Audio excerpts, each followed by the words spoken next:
Superheroes are all the rage right now. The internet is obsessed with the Avengers, Thanos, the Umbrella Academy, and Captain Marvel. While all those heroes are undeniably awesome, there's still one who could give them all a run for their money. In fact, he's so awesome that the heroic antics that the rest risk their lives for would simply bore him. Imagine being a superhero who was so amazing that fighting a supervillain was as mundane as doing your taxes. That's the life of Saitama, the One Punch Man.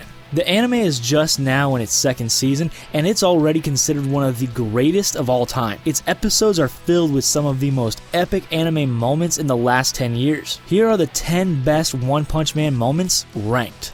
Number 10. Vaccine Man. There are some things you just never forget. Your first One Punch Man fight is definitely one of them. In the very first episode of the series, we're introduced to a villain known as Vaccine Man. The villain, who looks a lot like Dragon Ball's Piccolo, seems extremely formidable at first glance. He describes himself as Earth's vaccine to the human disease.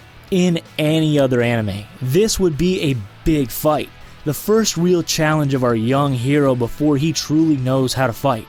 One Punch Man took the opposite approach. As his title would suggest, Saitama merely strikes Vaccine Man with a light punch. This causes Vaccine Man to explode from the sheer power.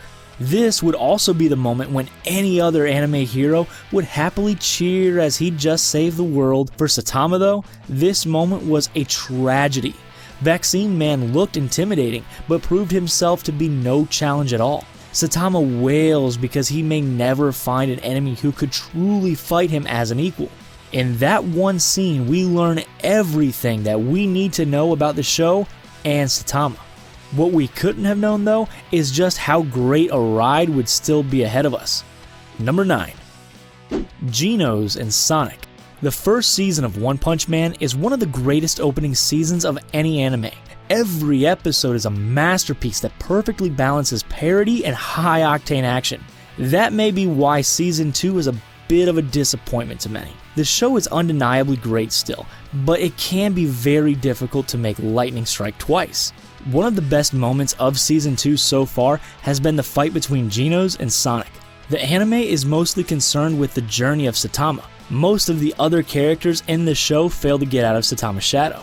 The two that give it the best shot though are undeniably Genos and Speed of Sound Sonic. Their deep desires to match the skill of the show's titular hero lead them to push themselves harder and harder. We'd seen impressive displays from both of them before, more on those later, but this time we got to see them fight each other. The resulting battle is one of the best showings from either character. Neither may ever be as great as Saitama, but they both are fearsome warriors worthy of respect. Number 8. Genos Training. Every silly anime hero needs a hardcore frenemy. Goku has his Vegeta, Naruto has his Sasuke, even Deku manages to have both Bakugan and Todoroki. Saitama has no other than his cyborg mentee, Genos. Genos is a cool enough character to warrant leading his own anime. He has cool robot arms, a stylish power set, and he's extremely honorable. Unfortunately, he'll never come close to the sheer power of someone like Saitama. A hard lesson in this subject is given to Genos when the two train together. The fight starts pretty well for Genos. He attacks Saitama with an amazing display of power. The very earth beneath him quakes with the sheer force of his abilities. Saitama manages to dodge the blows easily enough, but this isn't what Genos wants. He wants his mentor to show him everything he can do. Sometimes you really should be careful what you wish for. Saitama honors his pupil's request by showing him his real speed. He quickly appears behind Genos and winds up for a punch that would surely send pieces of the cyborg flying in every direction. Luckily, Saitama stops the punch just before it reaches Genos' skin. The resulting gust of wind sends dust flying for miles. At least he got to get Udon for lunch afterward. Hopefully that was enough to make the humiliating defeat a little less sour. Number 7. Giant Man. Attack on Titan is a lot like One Punch Man in some ways. Both dropped on the anime scene and were instant legends. They are both big successes for both die-hard anime fans and casual fans alike.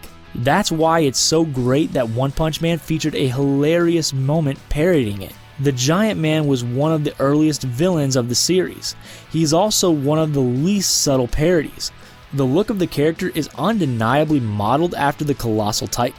In the Attack on Titan series, the Colossal Titan is the first of the special titans we see. Most titans are just mindless giants who eat people. The Colossal Titan seems to have intelligence as he destroys Wall Maria. He's also different because he has no skin.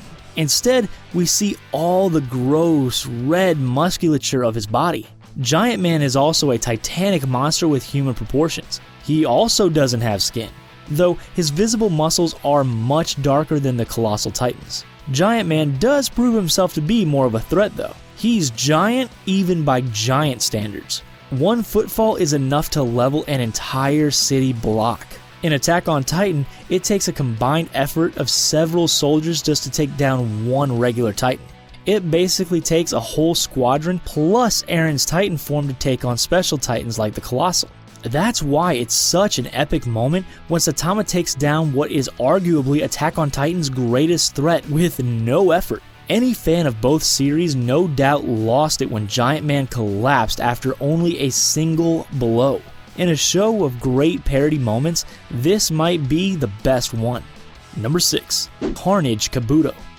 There aren't a lot of villains that stick around One Punch Man very long. Most of them exist just long enough to get Saitama's attention. Then they get taken out of the picture pretty fast. Dr. Genos, for a short while, seemed as though he was going to be a major villain in Saitama's rogue gallery. He was the head of the House of Evolution. Characters like Beast King, Mosquito Girl, and Frogman were his creations. None of those mutants were all that impressive though. In most anime, they would be the appetizers for the big bad to come. It was set up a bit like the Dr. Garo arc in Dragon Ball Z. Several of his androids were introduced before his major player, Cell, stole the show. Genos' major player was an intimidating mutant by the name of Carnage Kabuto. After a brief and impressive battle with Genos, he takes on the main man himself. It actually looks like he has a handle on Saitama. He bats him around like a ping pong ball. Unfortunately, that's when Saitama realizes that there's a sale going on at his favorite supermarket. There's no time for him to entertain this fight any longer, so he ends it with one of his patented fight-ending blows. Never get between Saitama and a good sale.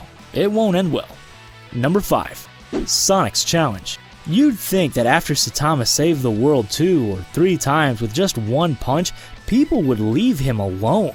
Weirdly enough, it seems to actually work the other way. Throughout the series, more and more people keep attacking Saitama, hoping to prove themselves, and it never goes well. Of all the people who just can't seem to learn, Speed of Sound Sonic may be the worst. His first encounter with Saitama may be the most embarrassing of the series. He spends several minutes leaping around him at super speed. The whole time he is smiling and ranting about how he is too fast to see. Then Saitama turns and looks at him just as he's about to attack. Saitama tries to block the hit, but ends up hitting Sonic. Well, somewhere that you don't want to be hit. It's a pretty pathetic display, but Sonic vows revenge. Later in Season 1, he gives it his best shot. He attacks Saitama with a vicious sword swipe, but his sword ends up bitten into pieces. Unfortunately, this attack still wasn't enough to warrant Saitama's full attention, so Sonic turns to a truly devious alternative. He starts attacking civilians so that Saitama would fight him with all he had. One of his explosive shurikens nearly takes out a child, which angers Saitama. He gets the hero's full attention.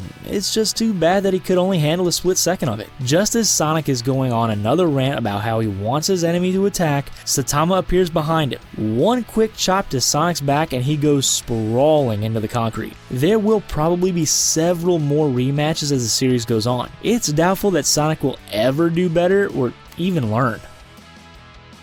Number 4. Melser Guard. The secondary heroes in One Punch Man don't often get a lot of the glory. Most of the time they're just cannon fodder before Saitama has a chance to save the day. This is really the only way that episodes can last more than 5 minutes. If it weren't for them, the episodes would just be Saitama showing up, punching, going home. There is one notable exception, however. The alien monster Melser Guard, try saying that 5 times fast, was the first member of the Dark Matter Thieves to show up.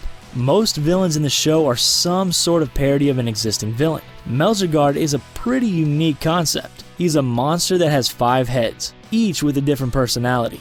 Aside from his fierce fighting skill, he has the ability to completely regenerate himself. This makes him a pretty deadly opponent who should make quick work of the supporting heroes in the series.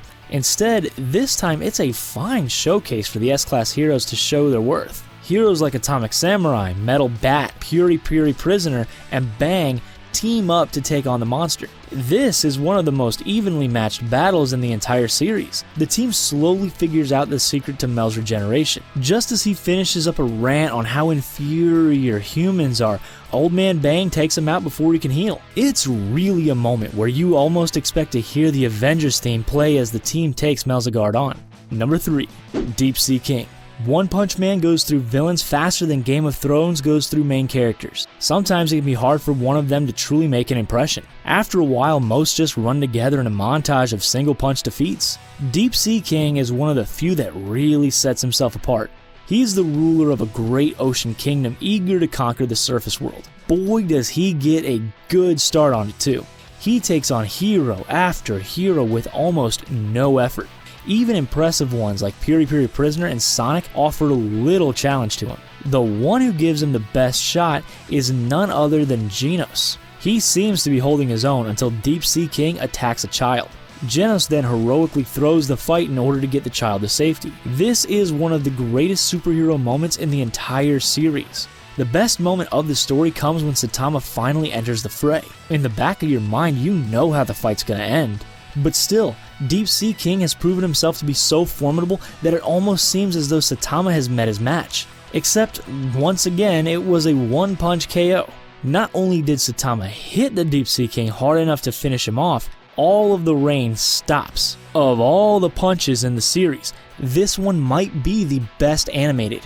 Number 2. The Subterraneans. Saitama really can't catch a break.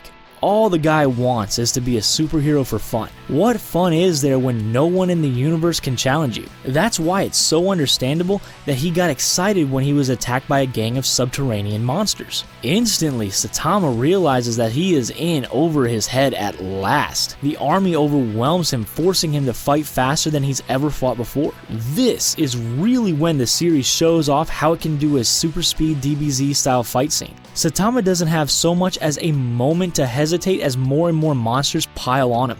Things then take a turn for the worse. He fights the seemingly endless wave of monsters down to their lair. That's when he meets their leader, the vicious Subterranean King. Saitama gets pumped for the fight of his life. Unfortunately, that's when his alarm goes off. Turns out the entire thing is just a dream. This might actually be the closest we ever see to Saitama actually getting challenged. Well, either that, or the number 1 fight in the series, which is number 1, Lord Boros. Was there really any doubt? There are some fights that are just instantly anime history. Goku and Frieza, Rock Lee and Gaara, Spike Spiegel and Vicious, all are some of the greatest combat sequences ever animated. There's no question that when you're watching Saitama vs Lord Boros, that this is another one of those epic confrontations. Boros is a standard Frieza or Thanos-styled alien warlord. He is an evil being cursed with unimaginable power. He's so powerful, in fact, that he suffers from the same existential crisis Saitama does. He simply cannot find anyone in the universe who can challenge him. That's what brings him to Earth. There was a prophecy that foretold of a worthy opponent who could finally match him. What follows is the chaotic splendor people watch anime for. Boros and Saitama go toe-to-toe as Boros reveals new forms and techniques that are each more insanely powerful than the last. Saitama pushes him so hard that he uses his ultimate attack, which would destroy the planet. This causes Saitama to actually use what he calls a serious punch. That punch is the one that proves to be lethal to Boros, ending the fight. A dying Boros then tragically admits that he knew Saitama never used all of his power. It's a strangely sad moment for both combatants. Boros had traveled the universe in search of his equal. Saitama had waited his entire life for the same. In the end, neither got what they were searching for. It really is the greatest moment in the entire anime. The whole sequence drives home the absolute meaninglessness of Saitama's existence. Throughout the rest of the series, he will probably never be properly challenged. Even if he is, though, it's doubtful that it will ever be as entertaining as the day he fought Lord Boros. There you have it, the 10 absolute best One Punch Man moments. Which one was your favorite? Was it one that we missed? Let us know in the comments section down below, and don't forget to like and subscribe for more videos from the Binger.